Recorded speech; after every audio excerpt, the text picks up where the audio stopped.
बरतरफ 16,000 सरकारी मुलाजमीन की किस्मत का फैसला आज होगा। सुप्रीम कोर्ट दिन 11 बजे अहम केस का फैसला सुनाएगी। अटॉर्नी जनरल की नजरसानी दरखास्तें मंजूर करने की इस्तदा। जस्टिस उमरता बिंदयाल ने रिमार्क्स दिए, अदालत सिर्फ कानून को देखेगी।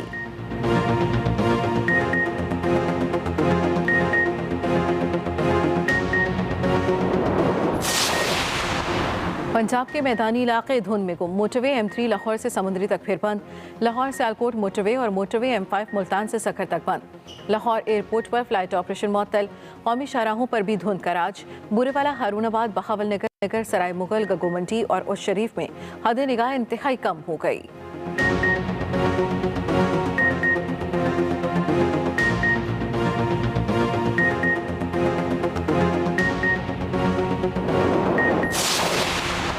कोरोना की चौथी लहर मजीद 14 अफराद की जिंदगियां ले गई।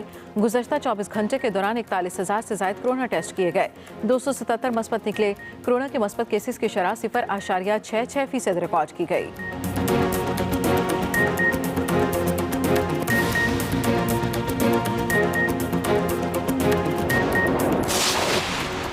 इस्लामाबाद में OIC वज़ीर ख़ारिजा कौंसिल के गैर मामूली इजलास की तैयारियां।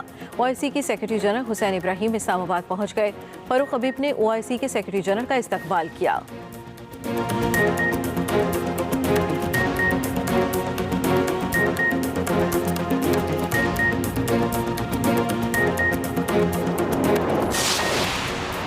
पंजाब के हलका PP 206 खानीवाल में नून लीग के राना मोहम्मद सलीम कामयाब। गैर सरकारी नताइज के मुताबिक 47,985 वोट लिए। PTI उम्मीदवार नौरीन निशार डाहा 33,875 वोट ले सकीं। नून लीग के कारकुनों का जश्न।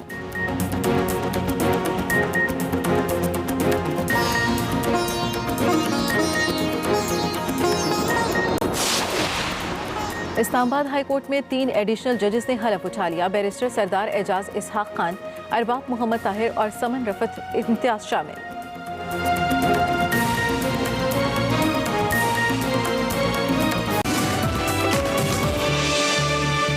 एक्सप्रेसो में आपको एक बार फिर से खुशामदीद। एस्प्रेसो पिलाते हैं means coffee over a cup of coffee में, और आज हम आपको मिलवा रहे हैं जानू सुन जरा गाने वाले अनवर रफी साहब से। हिना न्याजी उनके साथ हैं over a cup of coffee. अस्सलाम वालेकुम नाजरीन। टीवी की एक छोटी सी दुकान से टीवी की रंगीन दुनिया में कदम रखने वाले एक ऐसे गायक जिन्होंने 90 की दहाई में अपनी सुरीली और मीठी आवाज़ में एक ऐसा गाना गाया जिसका नाम है जानू सुन जरा, और इस गाने के बाद तमाम लोगों को अपना दीवाना बना डाला। जी हाँ, गाने के बोल सुन के आपको अंदाज़ा हो गया होगा कि मैं लेजेंडरी सिंगर अनवर रफ़ी साहब की बात कर रही हूँ। आइए चल के। अस्सलाम वालेकुम सर, कैसे हैं आप? जी अल्हम्दुलिल्लाह, मालिक का एहसान है। सर सबसे पहले तो ये बताएं कि सुबह का आगाज़ किस तरह से होता है? आप जब उठते हैं क्या रूटीन है? क्या खाबे शाबे खाते हैं? प्रॉपर ब्रेकफास्ट करते हैं? जी सुबह का मेरी रूटीन है अल्हम्दुलिल्लाह कि सुबह पहले उठ के नमाज वगैरह अदा करते हैं, अल्लाह के हुजूर हाज़िरी देते हैं माशाअल्लाह। उसके बाद फिर वॉक पे चला जाता हूँ। वॉक से आके फिर मैं रियाज पे बैठ जाता हूँ, रियाज करता हूँ। उसके बाद फिर हम नाश्ता करते हैं। बाज़ वक्त नाश्ता जो है वो पाए का भी होता है, बाज़ वक्त यानी मुख्तलिफ। अच्छा सर, थोड़ा सा हम शुरू करेंगे आपके बचपन से, हम आएंगे। बचपन में कैसे थे? क्या आप शरारती थे? पढ़ाई वगैरह का शौक था?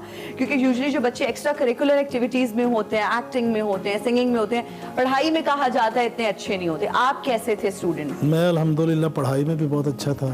अच्छा। एक्टिविटीज़ उस वक्त भी हमारा एक पीरियड होता था स्कूल में, क्या कह सकते हैं आप, वो गेम्स या गेम्स वगैरह भी होता था, म्यूजिक का भी होता था। तो मैं गेम्स में जाता ज़रूर था, लेकिन ज़्यादा शौक जो था ना वो म्यूजिक का था मुझे। बचपन से ये इनेट चीज़ होती है, इनबिल्ट एक चीज़ होती है। बिल्कुल, अगर टाइम के साथ साथ आपने उसको पॉलिश किया। जीन्स में था ना मेरे वालिद साहब भी। बिल्कुल जी, मेरे वालिद साहब। सर हम ये जानना चाहेंगे कि टीवी की एक दुकान से आप टीवी की रंगीन दुनिया में कैसे दाखिल हुए? स्टोरी के बारे में बताएं, बहुत सारे देखने वालों को आपकी ये स्टोरी इंस्पायर करेगी। मेरे बड़े भाई अफजल नागिर साहब जो दुनिया में नहीं रहे, वो सबसे मेरे बड़े भाई थे। वो रेडियो टेलीविज़न की उनकी वर्कशॉप थी। अच्छा। तो अक्सर औकात, क्योंकि बचपन में सबसे छोटा था मैं, मुझसे छोटा एक और है, लेकिन वो मैं ज़रा ज़्यादा तवज्जो मेरे वाले साहब की मेरे पे ज़्यादा थी तवज्जो, क्योंकि उनके माइंड का बंदा था ना मैं हाँ जी। बचपन से ही। तो तोतली ज़बान में भी मैं गाता आता था, तो वाली साहब बड़ा बड़ा खुश होते थे इस बात पे। तो मेरी तवज्जो उस म्यूज़िक की तरफ देख के ना, तो मेरे वालिद साहब ने मुझे एक दिन पूछा कि यार कोई गाना तो सुनाओ। अच्छा। तो मैंने नहीं सुनाया। क्यों? बस थोड़ा सा झिझक थी ना, डरता था बस। तो इत्तेफाक की ये बात है कि उन दिनों में मेरा मुलाकात हो गई किसी के वसासत से। मास्टर फिरोज गिल साहब एक बहुत बड़ी हस्ती हुए म्यूज़िक के मामले में, भाई लाल के हाँ जी। शागिर्दों में से। तो वहाँ मेरा बैठना हुआ एक मरतबा, फिर मैंने अक्सर जाना शुरू कर दिया। वो मुझे कहते थे कुछ सुनाओ, मैं सुनाता नहीं होता था, मैं सिर्फ सुनता था। मैंने 10 साल सिर्फ म्यूज़िक को सुना है कि कोई कैसे गाता है, रफ़ी साहब कैसे गा रहे हैं, फलां बंदा कैसे गा रहा है, फलां बंदा कैसे गा रहा है। ऑब्जर्व किया, सुन के। ऑब्जर्व किया सारा, सुनने के बाद फिर एक महफिल में ऐसा हुआ कि मैंने वहाँ एक नगमा गाया। यानी मेरे दौर में एक पीछे इंतकाल हुआ है आसिफ जवेद मेहदी साहब का। उनका गाना था रब्बा सजना दा मेल कराते कल्याणी दिल लगदा। हाँ जी। यानी वो दौर था अफशा बेगम का, मेहदी हसन साहब का, परवेज़ मेहदी साहब का, गुलाम अब्बास साहब, ये सारे सीनियर में बहुत सीनियर थे, तो हमारे उस्तादों में से हैं ये। तो उनका गाना वो मैंने सुना, तो मैंने वो सुन के एक महफिल में मैंने ऐसे रिकॉर्ड कर दिया। तो उस मासूफ ने जिसके घर गाया, उसने टेप रिकॉर्ड में उसको रिकॉर्ड कर लिया। अच्छा। मेरे एक टीचर कहा करते थे कि जब आप किसी से कोई बात करते हैं या किसी के मुतालिक सोचते हैं, तो वो बात उन तक आहिस्ता आहिस्ता एक वक्त आता पहुंच जाती है। ऐसे ही है। इसी तरह ही वो गाना जो है ना, वो सुनते किसी तरीके से मेरे वालिद साहब के पास 2 माह बाद पहुंच गया। अच्छा। तो मेरे एक बड़े भाई थे अशरफ नागी साहब, वो रेलवे हेडक्वार्टर में मुलाजिम थे। तो उनको शौक़ था वालिद साहब के बाद गाने का, क्लासिकल सीखते थे जी फारूक साहब से। तो किसी ने मेरे वालिद साहब से कहा कि आपके बेटे को सुना बड़ा अच्छा। तो मेरे वालिद साहब ने कहा हाँ बिल्कुल बहुत अच्छा। वो समझ रहे कि शायद अशरफ नागी। हाँ जी। तो 2-3 मरतबा ऐसा उनको पता चला, उन्होंने कहा नहीं ज़ाहिर है सीख रहा है, वो अच्छा ही गा रहे होंगे। तो उन्होंने कहा, एक बंदे ने कहा कि नहीं वो आपके छोटे बेटे ना, वो सबसे जो अनवर, उसको सुनाएगा। वो कहते हैं उसको कैसे सुन लिया, उसने तो कभी सुनाया ही नहीं मुझे आज तक। अच्छा। फिर वो मेरे बड़े भाई और उन्होंने मुझे बिठाया, कहते यार तुम्हारा गाना सुना है, वो तुमने गाया? मैंने कहा कहते वो सुनाओ ज़रा मुझे।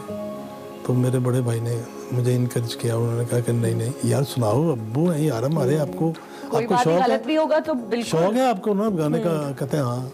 कुछ बनना चाह रहे हो? मैं कहते हाँ मैं प्लेबैक सिंगर बनना चाह रहा हूँ। मुझे चूँकि शुरू से मेरा school of thought Mohammed Rafi साहब थे, तो मोहम्मद रफ़ी साहब जो है ना, वो मेरी गुड लक ये है कि मेरे वालिद मोहतरम के उस्तादों में से, बिल्कुल मेरे वालिद साहब भी उनके एक उस्ताद हैं। यानी उनके उस्तादों में से मेरे वालिद साहब भी एक उस्ताद हैं। और आपको भी उनकी शागिर्दी का एहसास हासिल? जी बिल्कुल। मैं तो अपने अब्बू के साथ उधर इंडिया में गया था ना, वहाँ जाके शागिर्दी हुआ। सर थोड़ा सा हमारे देखने वालों को गुनगुना कर सुना दें, ये जानू सुन जरा जो गाना है, जो वैसे तो आपके सारे गाने इतने पॉपुलर हैं। जी बिल्कुल, ये वाला सुना दें।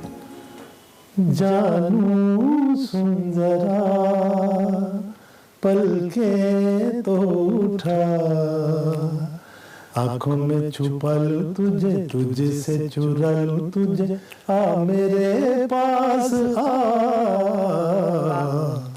जानू सुन जरा। हाथों पे लिखी तहरीर है तू, सच है कि मेरी तकदीर है तू, तेरा एहसान है मेरी जान, तूने ही की मेरे ख्वाबों की दुनिया जवां। वाह। सांसों में बसा लूं तुझे, तुझसे चुरा लूं तुझे, आ मेरे पास आ, क्या बात है। जानू सुन जरा। जबरदस्त, अमेजिंग। Thank you. जानू सुन जरा, जब मेरा ये मुझे नहीं पता, एक फ़ोन रात को जब आया 12 बजे के करीब, तो मैंने फ़ोन उठाया तो अहमद अशरफ साहब आगे बोले कि अनवर साहब की कर रहे हो? मैं कहा भाजी सुता। उस सुते हो? तो ਤੁਹਾਡੀ ਕਿਸਮਤ ਜਾਗ ਪਈ ਹੈ। ਮੈਂ ਕਿਹਾ ਭਾਜੀ ਹੁਕਮ ਕਰੋ। ਭਾਜੀ ਕੀ ਮਤਲਬ, ਮੈਂ ਸਮਝਿਆ ਨਹੀਂ। ਉਹ ਪੁੱਤਰ ਬਾਹਰ ਜਾ ਕੇ ਵੇਖ ਤਾਂ ਸਹੀ, ਲੋਕ ਪਾਗਲ ਹੋਈ ਦੁਨੀਆ ਪਈ, ਜਾਨੂ ਸੁੰਦਰਾ ਜਾਨੂ ਸੁੰਦਰਾ।